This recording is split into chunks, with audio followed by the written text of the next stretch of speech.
আসসালামু আলাইকুম, welcome back ছবিবর্তী ইচ্ছুক শিক্ষার্থীরা। নতুন ক্লাসে তোমাদের সবাইকে স্বাগতম। আজকের ক্লাসটি দুটি কারণে তোমাদের জন্য সবথেকে গুরুত্বপূর্ণ হতে যাচ্ছে।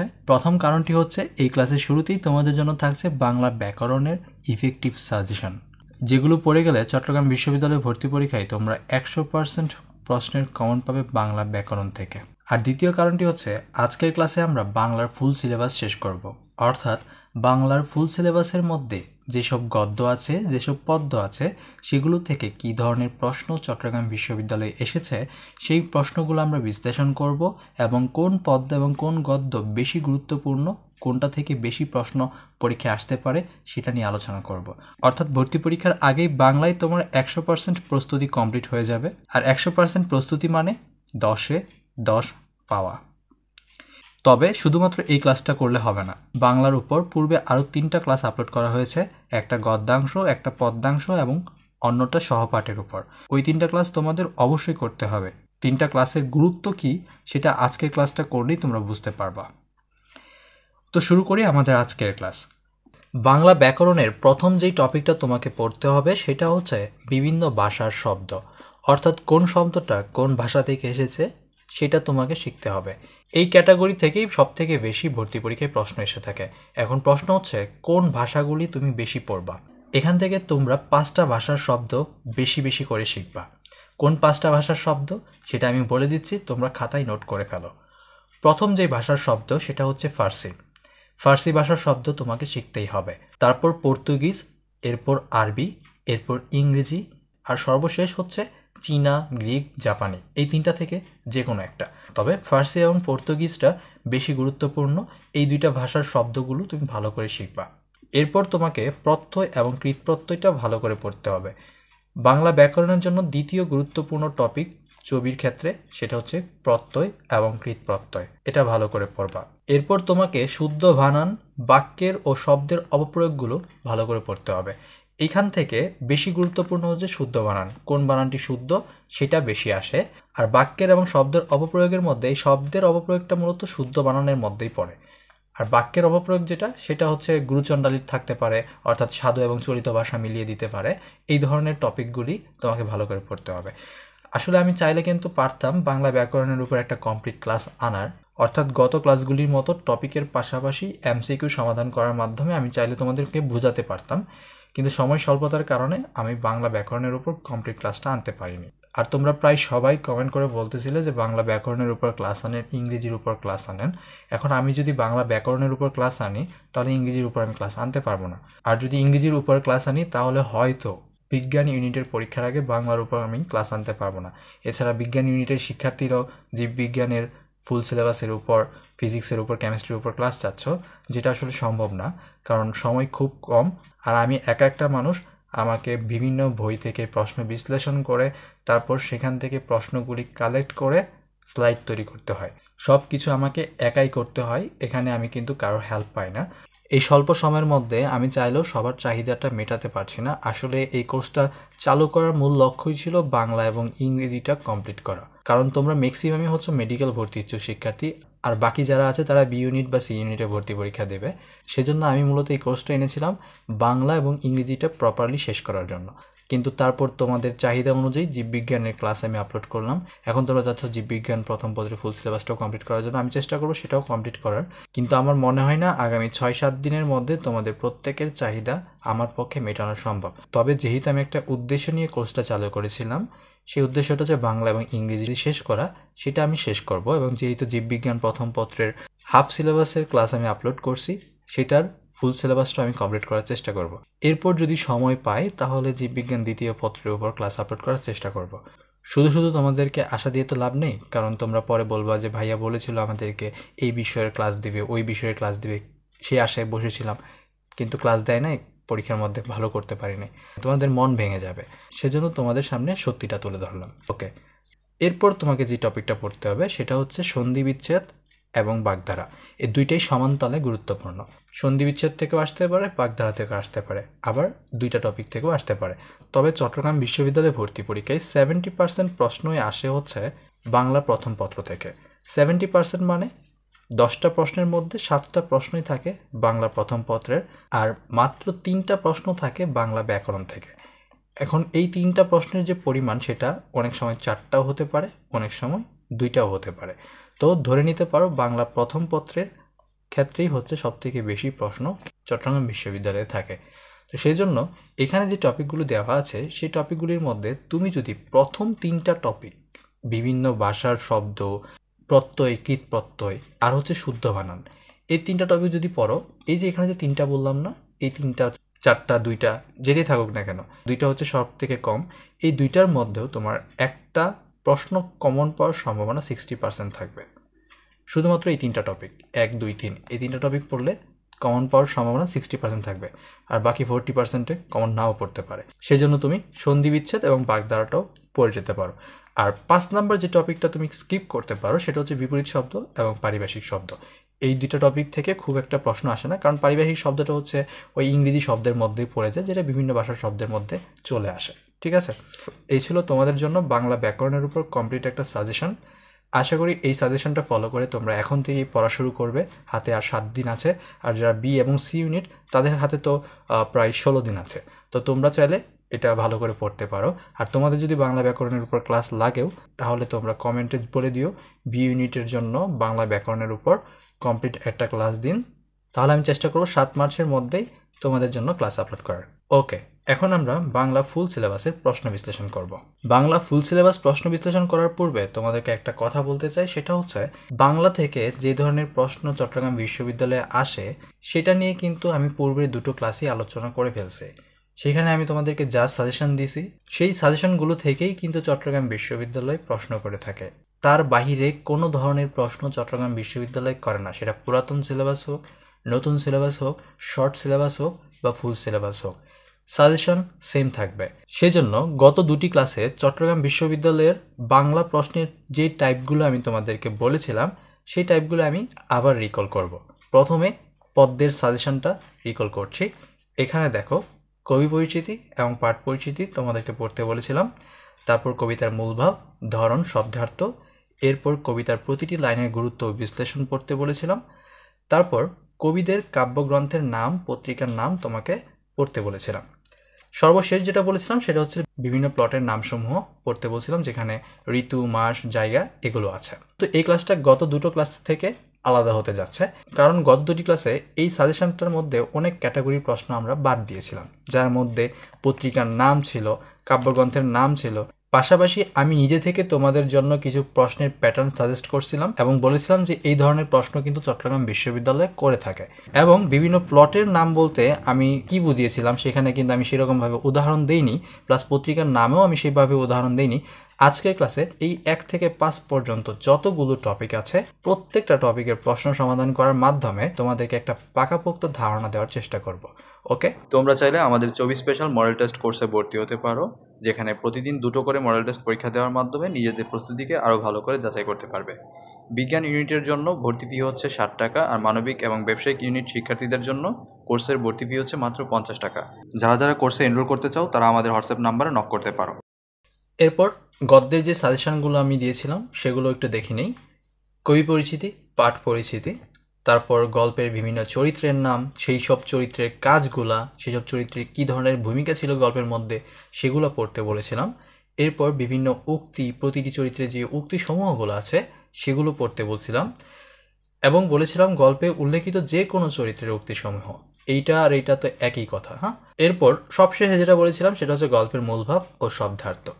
এখান থেকে গল্পের মূলভাবটা হচ্ছে বেশি গুরুত্বপূর্ণ, শব্দার্থটা খুব একটা গুরুত্বপূর্ণ না, কারণ শব্দার্থটা কোত্থেকে আসে, পদ্যাংশ থেকে আসে।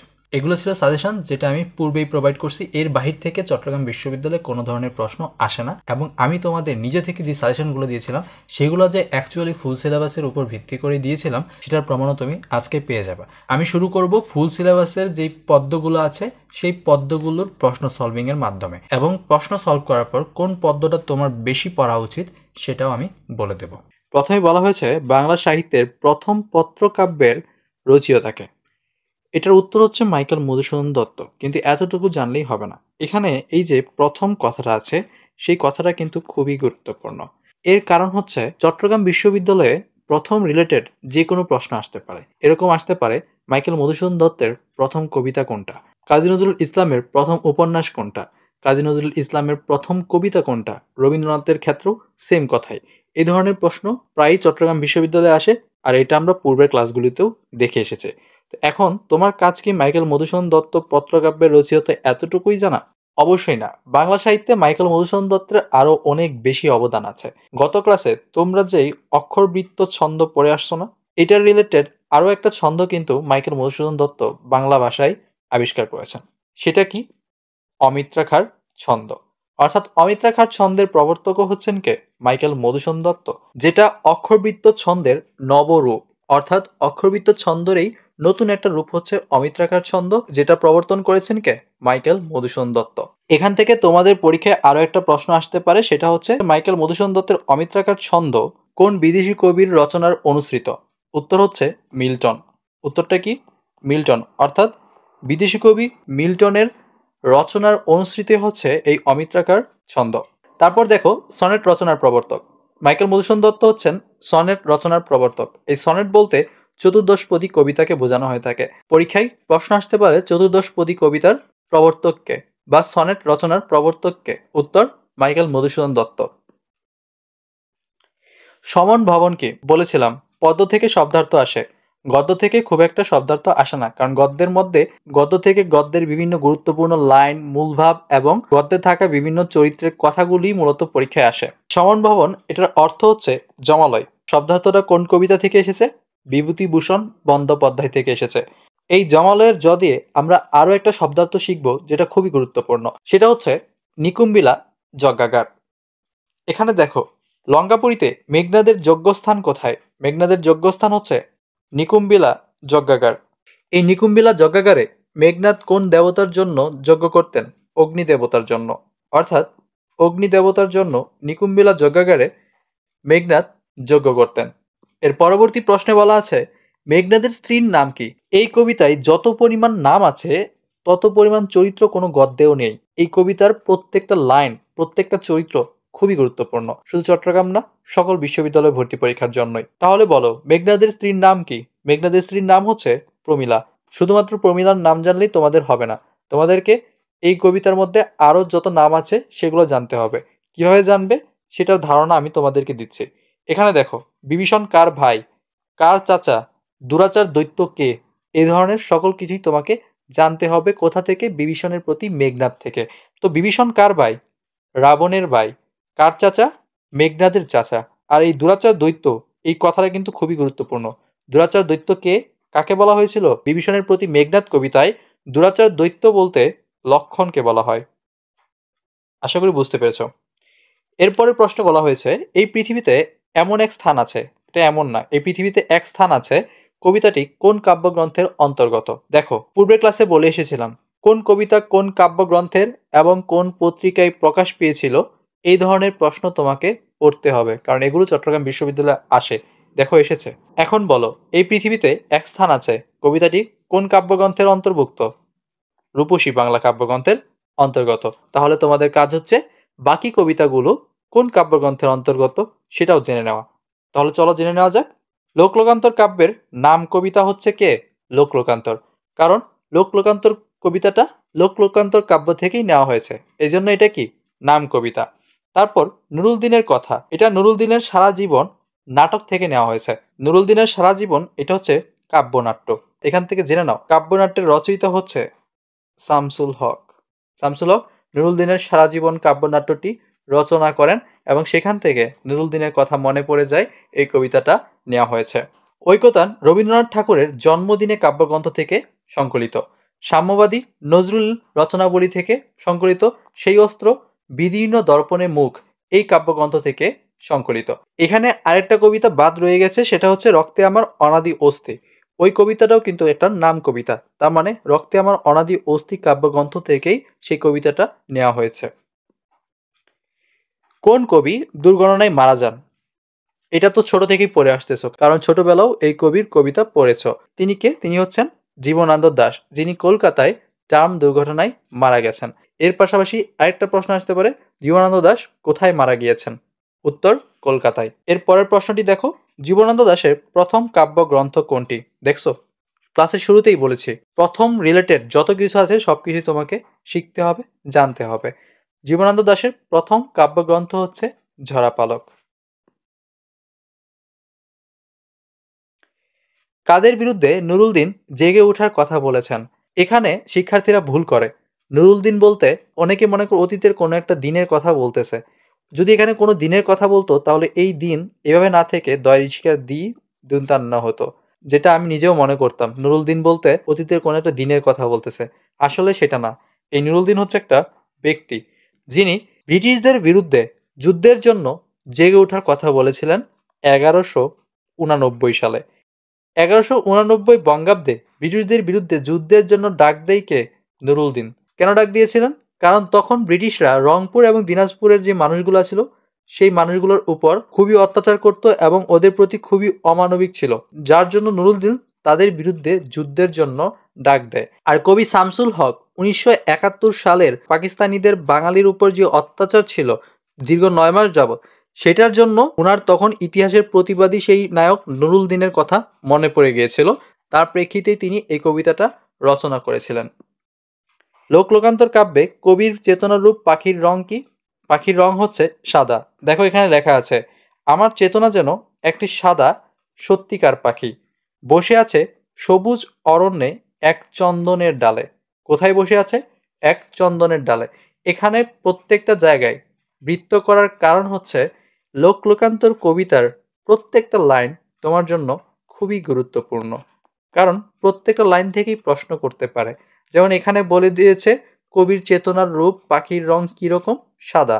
বলতে পারতো কবির চেতনা পাখি কিসের ডালে বসে আছে? চন্দনের ডালে। কোথায় বসে আছে? সবুজ অরণ্যে চন্দনের ডালে। দেখেছো, এখান থেকেই আমি 3টা প্রশ্ন তোমাদেরকে করে দিলাম। তাহলে তুমি নিজেই বুঝে নাও লোকলোকান্তর কবিতার বাকি লাইনগুলো থেকে কয়টা প্রশ্ন আসতে পারে। গণমানুষের কবি হিসাবে সমাধিক পরিচিত কে? দিলোয়ার। বিদ্রোহী কবি হিসাবে পরিচিত কে? কাজী নজরুল ইসলাম। কবি দিলোয়ারের কবি পরিচিতি থেকে আরেকটা গুরুত্বপূর্ণ প্রশ্ন হচ্ছে কবির জন্মস্থান কোথায়? দিলোয়ারের জন্মস্থান হচ্ছে সিলেটে। পূর্বে লোকলোকান্তর পদ্ম থেকে যেই টাইপের একটা প্রশ্ন সমাধান করেছিলাম সেই টাইপের প্রশ্ন কিন্তু কবি দিলোয়ারের রক্তে আমার অনদি অস্থি থেকেও এসেছে। সেই প্রশ্নটা একটু দেখা যাক। এখানে দেখো, রক্তে আমার অনাদি অস্থি কবিতায় কবি প্রাণ স্বপ্ন রেখেছেন কোথায়? আগেরটাই ছিল কবির চেতনার পাখির রং কি, আর এখানে কি বলেছে? কবি প্রাণ স্বপ্ন কোথায় রেখেছে।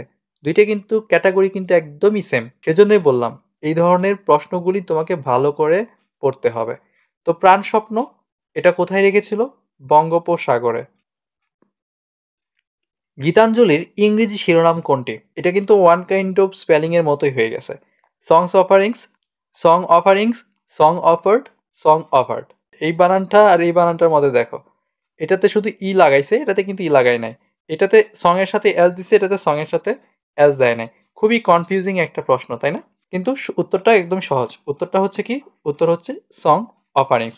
এই প্রশ্নটা এখানে আনার 2টা কারণ। একটা হচ্ছে ভর্তি পরীক্ষায় এই ধরনের কনফিউজিং অপশন দিতে পারে, ভালো করে পড়ে দেখবা যে কোন অপশনটার মধ্যে সঠিক বানানটা লেখা আছে, সেটা উত্তর করবা। দ্বিতীয় কারণ হচ্ছে প্রায় প্রতিটা কবি পরিচিতিতেই ইংরেজি বিভিন্ন কাব্যগ্রন্থের নাম আছে, ইংরেজি বিভিন্ন কবিতার নাম আছে। সেই প্রতিটা ইংরেজি নামের কবিতা, উপন্যাস সবগুলোই চট্টগ্রাম বিশ্ববিদ্যালয়ে এসেছে। তোমার বিশ্বাস না হলে তুমি চট্টগ্রাম বিশ্ববিদ্যালয়ের প্রশ্ন ব্যাংক খুলে দেখো, যতগুলো কবি পরিচিতির মধ্যে ইংরেজি নামের কাব্যগ্রন্থ আছে বা কবিতা আছে সেই নামগুলো দিয়ে পরীক্ষায় প্রশ্ন করেছে। এই জন্যই কিন্তু এটা এখানে অ্যাড করেছে। আমি পৃথিবীর কবি অপূর্ণ পঙ্গুক্তির পরের অংশ কোনটি? এই যে অপূর্ণ পঙ্গুক্তির পরের অংশ কোনটা? গত ক্লাসে কিন্তু আমি বলেছিলাম একটা গুরুত্বপূর্ণ শব্দ কি করে তারা উধাও করে দেয়, উধাও করে দিয়ে একটা বাক্য দিয়ে দিতে পারে, সেখানে কোন শব্দ হবে সেটা তোমাকে উত্তর করতে হবে। আর এখানে তো তারা শব্দ না, পুরো লাইনটাই উধাও করে দিছে। তাহলে দেখা যাক এখানে কোন লাইনটা বসবে। সেটা জানার জন্য তোমাকে কি করতে হবে? অবশ্যই কবিতা ভালো করে পড়তে হবে। যেথা তার যত উঠে ধ্বনি, যতটুকু জানি সারা তার জাগিবে তখনই, দেখেছি কত না নগর রাজধানী। বলো তো এটা কোন কবিতার? এটা ঐকতান কবিতার লাইন, যার মধ্যে এই 2টা অপশনই হচ্ছে বিকৃত অপশন। তুমি যদি কবিতাটা ভালো করে পড়ো তাহলে কিন্তু নিজেই বুঝতে পারবা। এটা কিন্তু কবিতার প্রথম লাইন, বিপুলা এ পৃথিবীর কতটুকু জানি। তাহলে এখানে যতটুকু এটা তো হবে না, তাই না? তারপরের লাইনটা হচ্ছে এটা, দেশে দেশে কত না রাজধানী, কিন্তু এখানে দিয়েছে কি দেখেছি কত না রাজধানী। অপশন দিলে কি হবে? হবে না। এখানে শূন্যস্থানে যে অপশনটা বসবে সেটা হচ্ছে যেথা তার যত উঠে ধ্বনি। আমি পৃথিবীর কবি, যেথা তার যত উঠে ধ্বনি। এই দুটো অপশন যখন আমি এলিমিনেট করে দিছি, আমার 50-50 দুইটা অপশন চলে আসছে, এবং এই দুটো অপশনের মধ্যে যে কোনো একটা কি হবে, সঠিক উত্তর হবে। নাম্বারটা সঠিক উত্তর হয়েছে। নিচেরটা কিন্তু সঠিক উত্তর না, কারণ এটা কবিতার কোনো লাইনই না। এটা কি তুমি এমনিতেই জানতে পারবা? অবশ্যই না, তোমাকে কবিতাটা কয়েকবার পড়তে হবে, একবার, দুবার, তিনবার, কয়েকবার পড়তে হবে। এই কথাটা আগের ক্লাসেও আমি বলেছি। এইখানে এসে লুটাইয়া পড়ে সকল। সাম্যবাদী কবিতার এ চরণের শূন্যস্থানে কোনটি রয়েছে? আগের কবিতায় পুরো একটা চরণ উদাও ছিল, এখানে কিন্তু একটা শব্দ উদাও আছে। সেটা বুঝলাম কিভাবে? দেখো, প্রত্যেকটা অপশনে একটা করেই শব্দ আছে। এটার উত্তর কি হবে সেটা তোমরা নিজেরা কমেন্ট করে জানাবে। আবেস্তা গ্রন্থ কোন ভাষায় রচিত? এই আবেস্তাটা মূলত কি? এই আবেস্তা গ্রন্থটা হচ্ছে পারস্যের অগ্নি উপাসকদের ধর্মগ্রন্থ, যেটার ভাষা হচ্ছে জেন্দা। কবিতার মধ্যে জেন্দাবস্তা নামে একটা লাইন আছে, সেখান থেকেই মূলত এই প্রশ্নটা করা হয়েছে। পূর্বের স্লাইডে একটা জিনিস মিস করে গেছি, সেটা হচ্ছে রবীন্দ্রনাথ ঠাকুরের ঐকতান কবিতাটা কত সংখ্যক কবিতা? উত্তর হচ্ছে 10 সংখ্যক কবিতা। জন্মদিনের কাব্যগ্রন্থের 10 সংখ্যক কবিতা হচ্ছে ঐকতান। সেই অস্ত্র আমাকে ফিরিয়ে দাও, এখানে সেই কোন পদ? হা হা, আমি যে প্রথমে বললাম, তুমি পরীক্ষার মধ্যে যাও, দেখবা চট্টগ্রাম বিশ্ববিদ্যালয়ে ভর্তি পরীক্ষায় 70% প্রশ্নই থাকে বাংলা প্রথম থেকে, বাকিটা বাংলা দ্বিতীয় থেকে থাকে। কিন্তু প্রশ্নগুলোর টাইপ বাংলা ব্যাকরণ হলেও প্রশ্নগুলি কিন্তু বাংলার প্রথম পত্র থেকেও করা হয়। তার প্রমাণ হচ্ছে এটা। পদ, এই কথাটা কি বাংলা ব্যাকরণের না? বাংলা ব্যাকরণের, কিন্তু আসছে কি দিয়ে? আসছে বাংলা প্রথম পত্রের কবিতা দিয়ে। তাহলে চলো উত্তর করা যাক। বলা হয়েছে সেই অস্ত্র আমাকে ফিরিয়ে দাও, এখানে সেই কোন পদ? 4টা অপশন দেওয়া আছে: সর্বনাম, বিশেষণ, ক্রিয়াপদ, অভয়। আমরা জানি সর্বনাম কাকে বোঝায়, যেটাকে আমরা ইংরেজিতে প্রনাউন বলে থাকি, আর ক্রিয়াপদ যেটা দ্বারা কাজ বোঝায়, আর বিশেষণ যেটা দিয়ে সর্বনাম বা বিশেষ্যর দোষগুণ বোঝায়, তাই না? এখানে সেই অস্ত্র দিয়ে কিন্তু দোষগুণই বোঝানো হচ্ছে, মূলত গুণই বোঝানো হচ্ছে। একটা অস্ত্র আছে, যে অস্ত্র দিয়ে যে কোনো কিছু করা যায়, যে কোনো যুদ্ধ জয় করা যায়। তো এখানে কি অস্ত্রের সুনাম করা হচ্ছে, অস্ত্রের বীরত্বকে বোঝানো হচ্ছে। সুতরাং এটার উত্তর কি হবে? বিশেষণ। সেই অস্ত্র কবিতায় কোন নগরীর কথা পাওয়া যায়? আমি যে পূর্বের ক্লাসে বলেছিলাম প্লটের কথা, এবং এই ক্লাসের সাজেশনে বলছিলাম আজকে প্লট আসলে কি, প্রশ্ন সমাধান করার মাধ্যমে আমরা চিনব। দেখো, নিয়ে এসেছি। সেই অস্ত্র কবিতায় কোন নগরীর কথা পাওয়া যায়? উত্তর হচ্ছে ট্রয় নগরীর। লাইনটা এখানে লেখা আছে, সেই অস্ত্র, যে অস্ত্র উত্তোলিত হলে বারবার বিধ্বস্ত হবে ট্রয় নগরী। এখানেও দেখো কি বলা হয়েছে, অস্ত্রের গুণ করা হয়েছে, যে অস্ত্রটা খুবই শক্তিশালী, যেটা একবার যদি উপরে উঠে যায়, উত্তোলিত হয়ে যায়, তাহলে কি হবে? ট্রয়নগরী বারবার বিধ্বস্ত হবে। এখানে সেই দ্বারা কি বোঝাচ্ছে? বিশেষণ বোঝাচ্ছে। আর কোন নগরীর কথা উল্লেখিত আছে? ট্রয় নগরীর কথা উল্লেখিত আছে। পদ্মের প্রশ্ন বিশ্লেষণ করা শেষ। এখন আমি তোমাদেরকে বলবো কোন পদ্মটা সব থেকে বেশি গুরুত্বপূর্ণ, কোনটা তোমার বেশি পড়া উচিত, কোনটা পড়লে প্রশ্ন কমন পাওয়ার সম্ভাবনা বেশি থাকবে। সর্বপ্রথম যে কবিতাটা পড়তে হবে সেটা হচ্ছে বিভীষণের প্রতি মেঘনাদ। এই কবিতাটা সব থেকে বেশি গুরুত্বপূর্ণ, 3 স্টার। আমি কবিতার লিস্টগুলো আগে এখানে নিয়ে আসি, তারপর আমি স্টার্ট করব। এরপর যে কবিতাটা তুমি পড়বা সেটা হচ্ছে ঐকতান, স্বাভাবিক বিষয়। তারপর যেটা সেটা হচ্ছে সাম্যবাদী। এরপর এই পৃথিবীতে এমন এক স্থান আছে, এটা কম গুরুত্বপূর্ণ বাকি দুইটার তুলনায়। তারপর সর্বশেষে সেই অস্ত্র, এরপর নুরুল দিনের কথা, তারপর লোকলোকান্তর, আর রক্তে আমার অনদী অস্থি। এটা খুবই কম গুরুত্বপূর্ণ, এটা না পড়লেও চলবে। এটা যদি তুমি বাদ দিয়েও চলে যাও, তারপরেও তুমি পরীক্ষার মধ্যে আনসার করতে পারবা। ঠিক আছে? এই ছিল তোমার পদ্মের সাজেশন। এখন আমরা গদ্যের প্রশ্ন বিশ্লেষণ করব। প্রথম যে প্রশ্নটা আছে, নেকলেস গল্পে কোন নদীর নাম পাওয়া যায়? এই নদীর নামটাও কিন্তু একটা প্লট। কিভাবে প্লট সেটা আমরা এটার উত্তর করার মাধ্যমে জানব। নেকলেস গল্পে কোন নদীর নাম পাওয়া যায়? শিন নদীর নাম পাওয়া যায়। শিন নদীর নামটা কিভাবে পাওয়া যায়? এটা সম্ভবত নেকলেস গল্পের তৃতীয় বা দ্বিতীয় অংশের মধ্যে আছে, একদম শুরুতে লেখা আছে যে হতাশ হয়ে শিন নদীর ধারে হাঁটতেছিল, এরকম কিছু একটা। যদি তুমি এটাকে একটা নাটক চিন্তা করো বা ছবি চিন্তা করো, মুভি চিন্তা করো, সেখানে কি হবে? নদীর তীরে নায়ক নায়িকা হাঁটতেছে, এরকম কিছু, তাই না? তো ওই নদীর তীরটাকে একটা প্লট বা ওই সিনেমার একটা সিচুয়েশন, এটাই আমি বুঝিয়েছিলাম আর কি প্লট বলতে। তো নেকলেস গল্পে কোন নদীর নাম উল্লেখ আছে? শিন নদীর নাম উল্লেখ আছে। এখানে আরো একটা নদীর নাম আছে যেটা হচ্ছে টেমস। এই নদীটা জাদুঘরে গদ্যের মধ্যে উল্লেখ আছে। কোথায়? জাদুঘরে। জাদুঘরে কেন যাব গদ্যটা যদি তুমি পড়ো তাহলে সেখানে দেখতে পারবা টাওয়ার অফ লন্ডন, যেটা টেমস নদীর তীরে অবস্থিত। ওকে, এরপরের প্রশ্নটা দেখি। নেকলেস গল্পের নকল হারটির দাম কত ছিল? 100 ফ্রা, 200 ফ্রা, 400 ফ্রা, 5000 ফ্রা। এটার উত্তর হচ্ছে 500 ফ্রা। এখানে এটা 5000, এটা অপশনটা হয়তো ভুলের টাইপিং মিস্টেক হয়েছে। সঠিক উত্তরটা কি? 500 ফ্রা। 500 ফ্রা ছিল নকল হারটার দাম। 400 ফ্রা এর কথাও কিন্তু নেকলেস গদ্যে আছে। 400 ফ্রা দিয়ে কি কিনেছিল? পোশাক কিনেছিল। পোশাক কেনার জন্য মাদামকে তার স্বামী কি করেছিল? 400 ফ্রা দিয়েছিল। নেকলেস গল্পের ভাববস্তুর সঙ্গে প্রধানত যুক্ত কোনটা? এটা তো সবাই বুঝতে পারবা। বিলাস জীবন যাপন করতে চাইছিল, এর জন্য বান্ধবীর কাছ থেকে দামি হার, স্বামীকে দামি পোশাক কিনে দেওয়ার কথা বলছিল, অনেক কিছু, তাই না? একদম বিলাসিতা প্রকাশ পাচ্ছিল। এরপর কি হলো? বিলাসিতা করতে গিয়ে হার হারাই ফেললো, আর 10 বছর ধরে সেই হারের ঋণ পরিশোধ করার জন্য নিজেদের যৌবন, নিজেদের জীবনটাই নষ্ট করে দিল। তাহলে এখানে কি বোঝাচ্ছে? বিলাসিতার পরিণাম। সঠিক উত্তর কি হবে? B number. পরের প্রশ্নে বলা হয়েছে, কেহ মরে বিল ছেচে কেহ খায় কই, এই প্রবচনটি কোন প্রবন্ধ থেকে উদ্ধৃত? অপশন আছে জীবন ও বৃক্ষ, মাসি পিসি, জাদুঘরে কেন যাব, বিড়াল। এখানে দেখো, মাসি পিসি, জীবন বৃক্ষ, জাদুঘরে কেন যাব, এই তিনটা গদ্যের সাথে কোনোভাবেই এই লাইনটা যায় না। যারা এই গদ্যগুলো পড়ছে তারা অবশ্যই বুঝতে পারবে যে এই লাইনটা কেন যায় না। সঠিক উত্তরটা হচ্ছে বিড়াল। বিড়াল গদ্যেই মূলত বলা হয়েছে কেহ মরে বিল ছেচে কেহ খায় কই। পদ্মের বিভীষণের প্রতি মেঘনাদের মতো এই বিড়াল খুবই গুরুত্বপূর্ণ। মার্জার শব্দের অর্থ কি? মার্জার শব্দের অর্থ হচ্ছে বিড়াল। বাংলা উপন্যাসের জনককে? জনক জিনিসটা কি মূলত? এটাও তো মূলত প্রথম জিনিসে, যে প্রথম কোনো কিছু আবিষ্কার করে তাকেই তো জনক বলা হয়, তাই না? তাহলে এই প্রশ্নটাও তো আমার সেই প্রথম ক্যাটাগরির প্রশ্নতেই পড়ে যাচ্ছে। আমি যে বললাম প্রথম রিলেটেড সবকিছু তোমাকে পড়তে হবে, তাই না? তাহলে বলো, বাংলা উপন্যাসের জনককে? বাংলা উপন্যাসের জনক হচ্ছেন বঙ্কিমচন্দ্র চট্টোপাধ্যায়। আর রবীন্দ্রনাথ ঠাকুরকে? তিনি এশীয়দের মধ্যে প্রথম নোবেল বিজয়ী। বঙ্কিমচন্দ্রের সাহিত্য চর্চার শুরু কোন পত্রিকার মাধ্যমে? এই যে দেখো, পত্রিকার নামও কিন্তু চলে আসছে।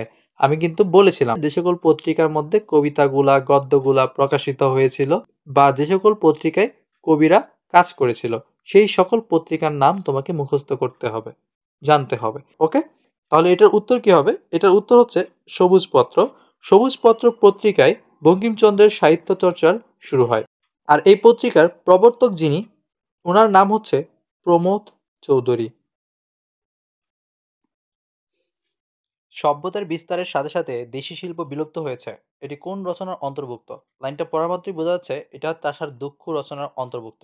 কারণ ঐকতান্ত একটা কবিতা, কবিতার মধ্যে তো আর সভ্যতা নিয়ে কোনো কথা বলা হয়নি। নেকলেস সম্পর্কে আমরা সবাই জানি, সেখানে বিলাসিতা জীবনের কথা বলা হয়েছে। আর অপরিচিতা গদ্যে যৌতুক প্রথার মতো একটা প্রথাকে তুলে ধরা হয়েছিল, সেটার বিরুদ্ধে কনের বাবার বলিষ্ঠ কণ্ঠকে বা বলিষ্ঠ প্রতিরোধকে ফুটিয়ে তোলা হয়েছিল। তাই সহজেই বোঝা যাচ্ছে এখানে সঠিক উত্তরটা হচ্ছে চাষার দুঃখ।